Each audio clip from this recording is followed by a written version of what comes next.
Pernah nggak sih kamu ngerasa hidupmu kayak kurang aja dibanding orang lain? Kita tuh sering banget ngebandingin diri sama orang lain dan mikir, kenapa ya hidup gue nggak kayak dia? Padahal makin sering kita ngebandingin, makin nggak bahagia juga. Apalagi sekarang, zaman serba cepet, ada TikTok, Instagram, dan medsos lainnya yang bikin kita makin gampang ngerasa kurang puas sama hidup sendiri. Nah, cerita ini buat kamu yang pernah ngerasa kayak gitu. Ngerasa kurang, ngerasa hidup orang lain tuh lebih oke. Sambil dengerin cerita ini, kita juga bakal nemuin beberapa kata baru. Jadi, yuk dengerin sampai akhir.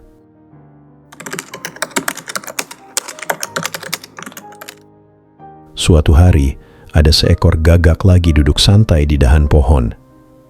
Tiba-tiba, dia ngelihat angsa putih yang lagi berenang di kolam. Bulunya putih bersih, kinclong banget. Sampai-sampai orang-orang desa datang buat ngeliatin dan muji-muji si angsa. Gagak penasaran dong.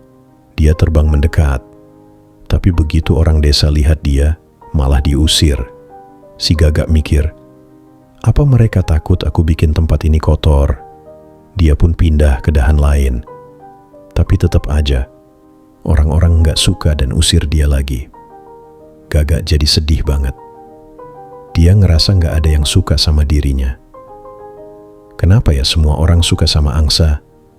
Gara-gara bulunya putih, pikir si gagak. Akhirnya, dengan hati berat, gagak ninggalin desa dan masuk ke hutan.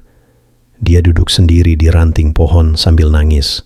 Seandainya aja buluku putih kayak angsa, pasti aku bisa bahagia. Saat dia lagi galau, lewatlah gagak tua yang lihat dia nangis. Lagi kenapa, nak? Tanya si gagak tua. Aku benci bulu hitamku. Jelek. Nggak ada yang suka, jawab si gagak muda. Gagak tua pun tersenyum dan bilang, kalau kamu bisa berubah jadi burung lain, kamu pengen jadi burung apa? Tanpa ragu, gagak muda langsung jawab, aku pengen jadi angsa. Si gagak tua cerita, ada sumber air ajaib di hutan. Katanya, kalau mandi di sana dengan hati yang tulus, kamu bisa berubah. Tapi sebelum itu, si gagak tua nyaranin buat tanya dulu ke si angsa. Apa dia beneran bahagia? Si gagak pun terbang balik ke kolam, ketemu angsa, dan nanya, Angsa, kamu pasti bahagia banget ya? Semua orang suka sama kamu. Angsa pun jawab, terima kasih. Tapi sebenarnya aku juga enggak sebahagia itu. Aku hidupnya terbatas, dipelihara terus, enggak bebas. Dan nanti kalau aku tua, mungkin aku malah disembelih buat diambil dagingku. Gagak kaget. Lah, kalau gitu menurutmu burung paling bahagia itu siapa? Angsa bilang, kayaknya burung beo deh. Bulunya warna-warni, cantik banget, dan orang-orang nggak makan mereka. Gagak pun terbang nyari burung beo, ketemu dan langsung nanya, Beo, kamu pasti burung paling bahagia deh, bulu kamu keren banget. Tapi si beo malah bilang, ya, buluku emang cantik sih, tapi justru karena itu aku dikurung terus. Nggak bisa bebas. Aku hidup dalam sangkar, dan itu bikin aku sedih. Gagak tambah bingung. Lalu, siapa dong burung paling bahagia? Beo jawab, coba tanya merak.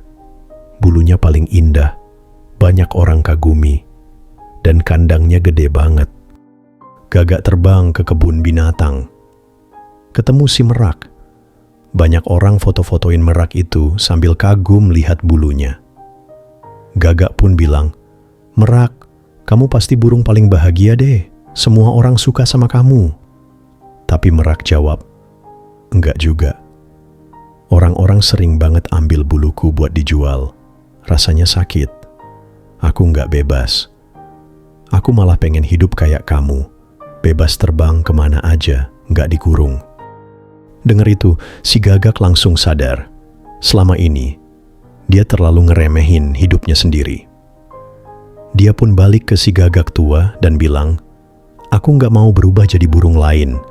Aku udah cukup bahagia jadi diri sendiri. Cerita ini ngajarin kita satu hal penting. Setiap orang punya perjuangan masing-masing. Kita nggak pernah tahu apa yang mereka alamin di balik keindahan yang kelihatan. Ngebandingin diri terus-terusan cuma bikin kita nggak bahagia. Mending kita fokus bersyukur dan jadi versi terbaik dari diri kita sendiri. Kalau kamu dapat pelajaran baru dari cerita ini, atau nemu kosakata baru, jangan lupa like dan share ya. Sampai ketemu di cerita selanjutnya. Kita belajar bareng lagi.